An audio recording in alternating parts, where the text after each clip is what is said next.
एक समय की बात है, सीतापुर गांव में करीना अपने बेटे और बेटे के साथ रहा करती थी और वो अपने बेटे करण के लिए एक मॉडर्न बहू ढूंढ रही थी। लेकिन करण प्रीता से प्यार करता था, वहीं प्रीता भी करण से बहुत प्यार करती थी।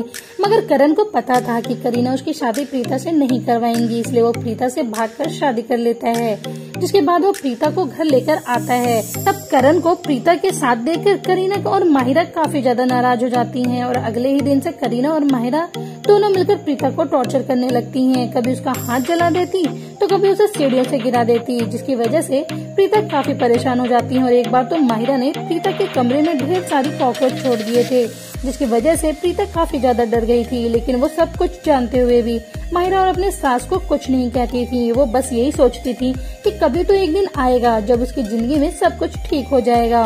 और ऐसे ही कई दिन बीत जाते हैं। एक बार प्रीता शाम के खाने के लिए बाजार में सब्जी लेने गई थी तो उसे वहाँ पर एक चमचमाती हुई नेल पेंट दिखाई दी जो उसे बहुत ज्यादा पसंद आई, जिसके चलते वो नेल पेंट खरीद लेती है।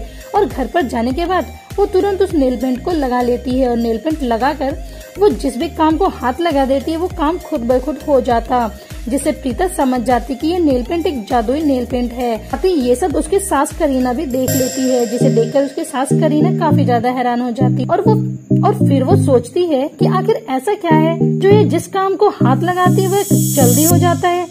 उसके बाद से करीना बस एक मौके का इंतजार में रहती है कि कब प्रीता बाहर किसी काम से जाए, तभी उसे एक दिन ये मौका मिल ही जाता है। लेकिन सारी जगह तलाशी लेने के बाद उसे कुछ अच्छा नहीं मिलता, जिसके बाद वो उसके कमरे से जा ही रही होती है। तभी प्रीता वहाँ आ जाती है और उनसे पूछती कि माँ जी आप मेरे रूम में क्या कर रही हैं? तब वो कहती हैं कि कुछ नहीं, मैं तो बस यहाँ ऐसे ही देखने आई थी। ये सुनकर प्रीता कहती है कि ठीक है माँ जी, अगर आपको कुछ चाहिए तो आप मुझे बता दीजिए, मैं आपको दे देती हूँ। इतना कहकर प्रीता जा ही रही होती है कि करीना उसके सर पर हाथ रख देती है और जैसे ही उसके सर पर हाथ रखती है करीना अपने आप ही हवा में उड़ने लगती है और उड़ते उड़ते नीचे बहुत जोर से गिरती हैं, जिसे देखकर प्रीता अपनी सास से कहती है कि माँ जी ये सब कुछ मैं नहीं, जादुई नेल पेंट कर रही है।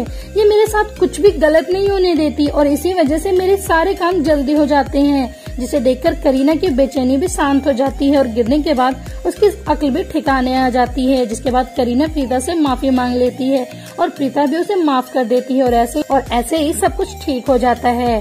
तो दोस्तों आपको हमारी ये कहानी कैसी लगी आप हमें कमेंट बॉक्स में कमेंट करके जरूर बताएं और साथ ही ऐसे ही और मजेदार कहानियाँ सुनने के लिए आप हमारे चैनल को सब्सक्राइब करना बिल्कुल भी ना भूलें।